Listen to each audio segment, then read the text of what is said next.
Adentrei a floresta se o céu estiver claro e azul, as sombras das nascentes que se encontram balançam flores desabrocham em profusão, a neblina ainda não se dissipou. E as sombras da floresta profunda me envolvem em um abraço tranquilo, puxando-me cada vez mais para o fundo de suas profundezas. Acordei, gemi e me levantei da rocha em que estava encostado. A floresta verde escura turva meus sentidos, fazendo-me questionar sua extensão, e quando me aventurei para fora da montanha, gotas transparentes de água se agarram à minha pelagem, cada uma brilhando, sugerindo que talvez seja meio-dia agora que a neblina se dissipou. Se a neblina ficar ainda mais densa, a luz não penetrará, e as gotas mancharão minha pele. Também me farão sentir frio. Gaa, gaa, taoa. De repente, o som do canto dos pássaros ecoou do fundo da floresta, e olhei ao redor. Os troncos das árvores estavam cobertos por camadas de tons mais escuros de cinza e preto. A névoa obscurecia a vista. Enquanto eu apressava o passo, na esperança de alcançar a origem dos chamados Gaú, Gaú, um lago surgiu de repente além das árvores. Gaú, Taú, um lago se estendia diante de mim, sua margem adornada por aglomerados de íris, suas pétalas índigo emoldurando a névoa que flutuava. Por trás, vários pilares de luz se espalharam, perfurando a névoa e as nuvens, iluminando os arredores, tingindo a névoa de dourado, iluminando a superfície do lago, ainda que tênue, e dando um brilho às pétalas das íris. Bate, bate. Então, em meio ao aglomerado de íris, um único íbis de crista apareceu, suas penas batendo e brilhando, criando gotículas de luz. Outros íbis de crista e garças estavam por perto, parecendo preocupados. Mas ao me verem, todos bateram as asas e voaram para longe. Ele apressou-se para dentro do lago, afastou as íris e, enquanto caminhava pela doce fragrância das flores, inclinou a cabeça, desviando-se dos respingos das penas rosa claro do íbis.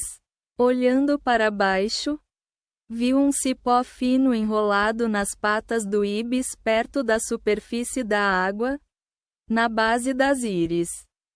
O cipó se enrolou.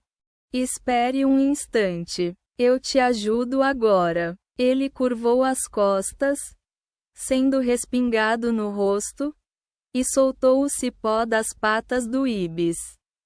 Gaa, kaa. O íbis, com suas penas brancas e rosa claro espalhadas contra a superfície do lago adornado com íris e névoa que flutuava ao redor, tinha um brilho reluzente em seu bico preto e fino. À medida que as asas se fechavam silenciosamente e a névoa se dissipava, as garças cautelosas, com suas penas brancas agora tingidas de dourado, retornaram. Suas sombras deslizando pela névoa e colunas de luz, para observar o íbis de crista. Está tudo bem agora.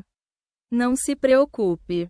O alívio o fez sentir-se fraco enquanto contemplava a cena. Muito obrigado por me salvar. Um bico e um toque suave e quente em sua bochecha. A voz aguda de uma mulher ecoando silenciosamente em seus ouvidos. Seu corpo pesado e sua mente adormecendo. Ele sentiu a doce fragrância das flores. Um aroma refinado, quase medicinal, que suavemente invadiu suas narinas.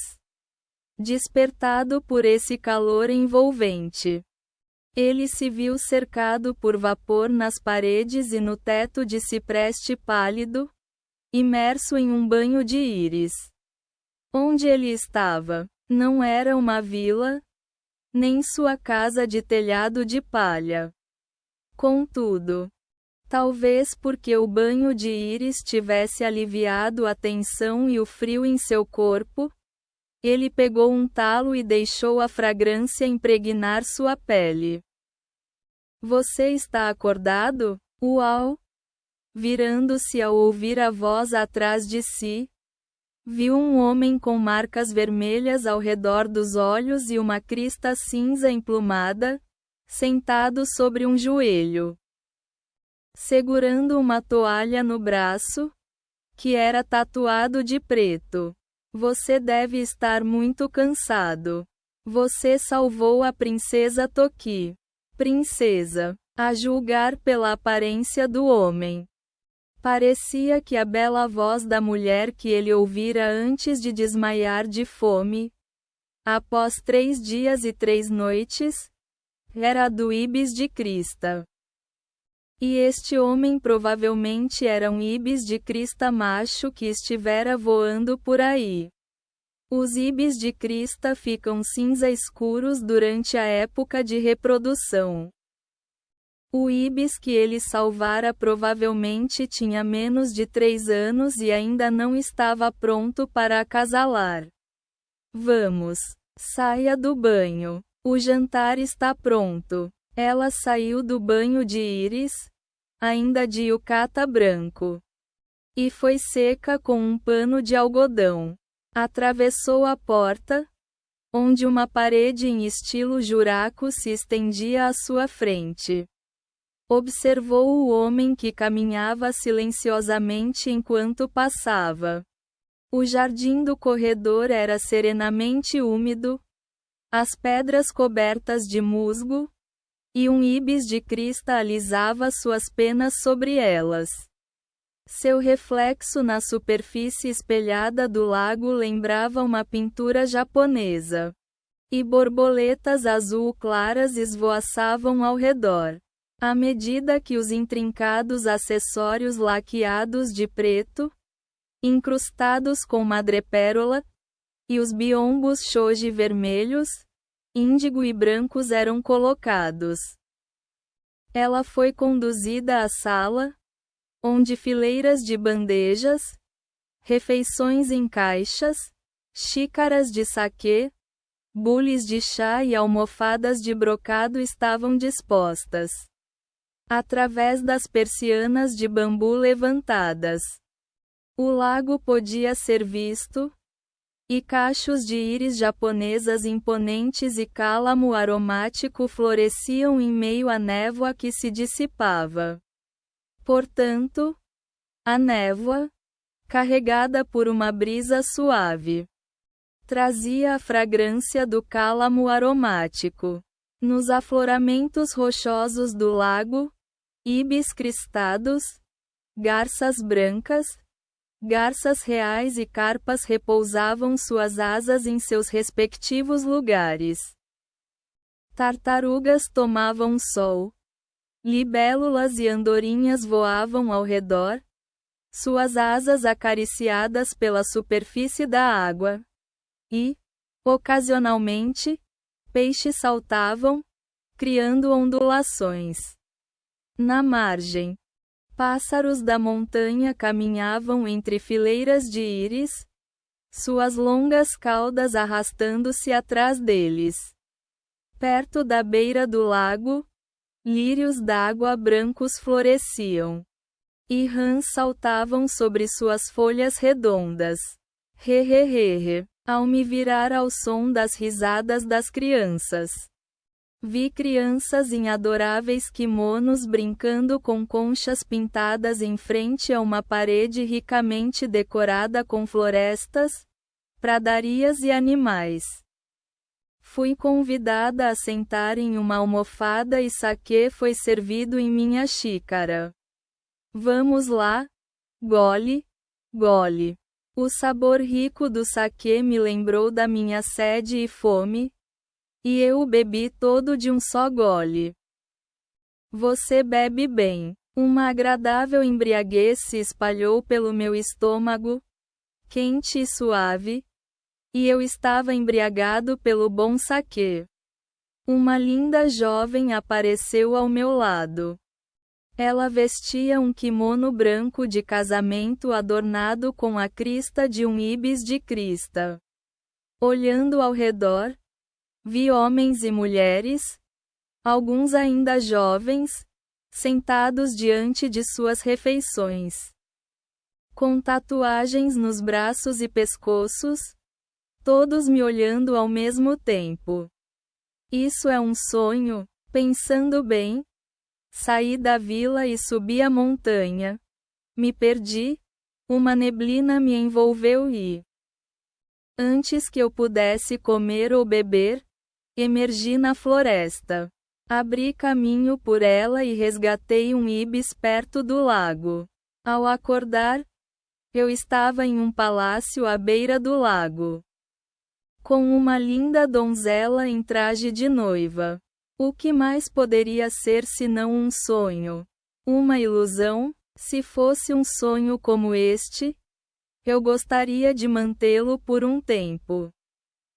A cerimônia de casamento aconteceu e as taças foram trocadas.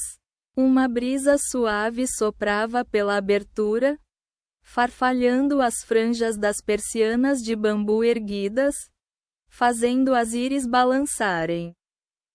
A neblina foi se dissipando aos poucos, revelando a paisagem com clareza. Bandos de ibis e garças planavam e batiam as asas sobre o lago cintilante, suas penas tênues projetando sombras nítidas. Seus grasnidos ecoavam pelos céus, brilhando através das nuvens multicoloridas sob a luz do sol. A sombra das íris se sobrepunha à das folhas. A luz vibrante do sol iluminando os aglomerados de folhas e as flores roxas escuras refletidas na superfície da água, e libélulas esvoaçavam ao redor, cintilando com a luz. Peixes saltavam, suas gotas brilhando, e mergulhavam nas sombras dos nenúfares, suas gotas pousando nas folhas como pérolas, deslizando e reluzindo.